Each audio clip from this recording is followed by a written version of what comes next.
मातु कुशल प्रभु अनुज समेता, तब दुख दुखे सुकृपा निकेता। जन जननी मानहु जिय ऊना, तुम ते प्रेम राम के दूना।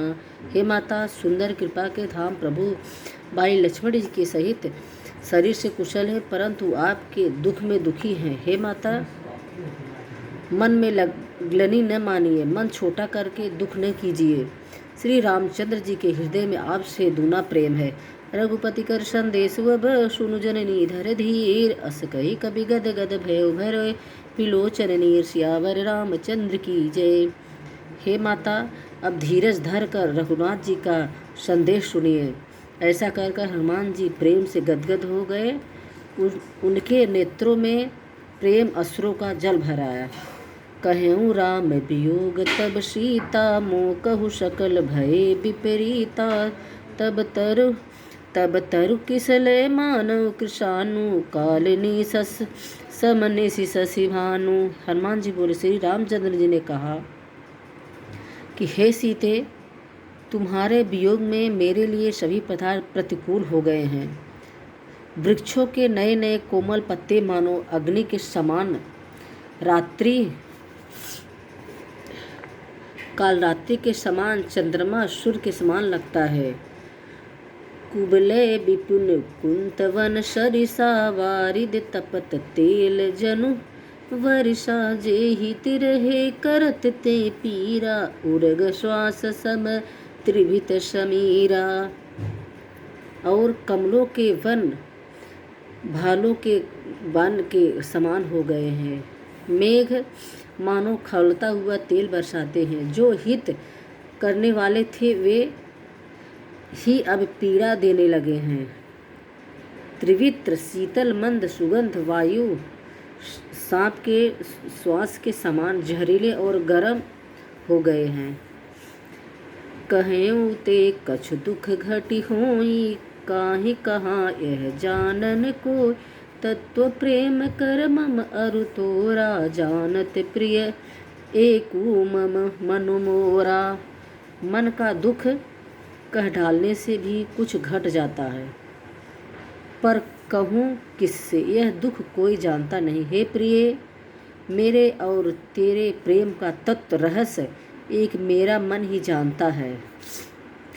सो मनु सदा रहत तेहि पाहि, जानु प्रीति रसु इत नहीं माहि। प्रभु संदेश सुनत भय देहि, मगन प्रेम तन सुधि नहीं तेहि। और वह मन सदा तेरे ही पास रहता है। बस मेरे प्रेम का सार इतने में ही समझ ले। प्रभु का संदेश सुनते ही जानकी जी प्रेम में मग्न हो गई। उन्हें शरीर की सुध नहीं रही। कह कपि हृदय धरि धीरु माता, सुमिरो राम सेवक सुखदाता। उर आनहु रघुपति प्रभुताई, सुनि मम बचन तजहु कदराई। हनुमान जी ने कहा, हे माता, हृदय में धैर्य धारण करो और सेवकों को सुख देने वाला श्री रामचंद्र जी का स्मरण करो। श्री रघुनाथ जी की प्रभुता को हृदय में लाओ और मेरे वचन सुनकर कायरता छोड़ दो। निश्चय निकर पतंग सम, रघुपति वानु कृशानु। जननी हृदय धीर धरु, जरे निशाचर जान।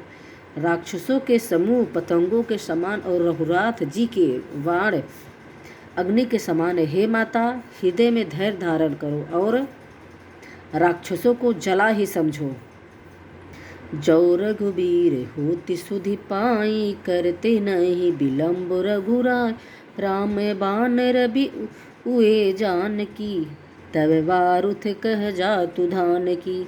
श्री रामचंद्र जी ने यदि खबर पाई होती तो वे विलम्ब न करते। हे जानकी जी, रामवाण रूपी सूर्य के उदय होने पे राक्षसों की सेना रूपी अंधकार कहाँ रह सकता है। अबहि मातु मैं जाऊं लवाई, प्रभु आय सुनहि राम दुहा। कछुक दिवस जननी धरु धीरा, कपिन सहित आई है रघुबीरा। हे माता, मैं आपको अभी यहाँ से लिवा जाता, पर श्री रामचंद्र जी की शपथ है, मुझे प्रभु उनकी आज्ञा नहीं है। हे माता, कुछ दिन और धीरज धरो, श्री रामचंद्र जी बानरों सहित यहाँ आएंगे। निश्चर मारे तो ही लई जई हैं, तीहूँ पुर नारदी जसु गई हैं। हे सुत कभी कभी तुम्हें ही समाना, जातु धान अति भट बलवाना। और राक्षसों को मारकर आपको ले जाएंगे। नारद आदि ऋषि मुनि तीनों लोकों में उनका यश गाएंगे। सीता जी ने कहा, हे पुत्र, सब बानर तुम्हारे ही समान नन्हे नन्हे से होंगे, राक्षस तो बड़े बलवान योद्धा हैं। मोरे हृदय परम संदेहा, सुनि कपि प्रकट कीन्ह निज देह। कनक भुराधर कार समीरा, समर भयंकर अति बलवीरा। अतः मेरे हृदय में बड़ा भारी संदेह होता है कि तुम जैसे बंदर राक्षसों को कैसे जीतोगे। यह सुनकर हनुमान जी अपना शरीर प्रकट किया। सोने के पर्वत सुमेरु के आकार का अत्यंत विशाल शरीर था, जो युद्ध में शत्रुओं के हृदय भय उत्पन्न करने वाला अतः बलवान और वीर था। सीता मन भरोस तब भयऊँ, पुनि लघु रूप पवन सुत लयऊँ।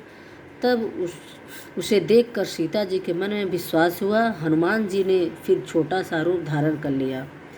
सुनु माता, सखा मृग नहीं, बल बुद्धि विशाल।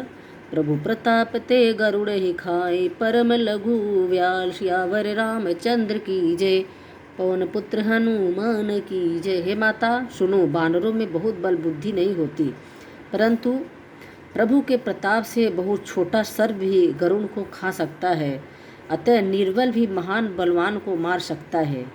सियावर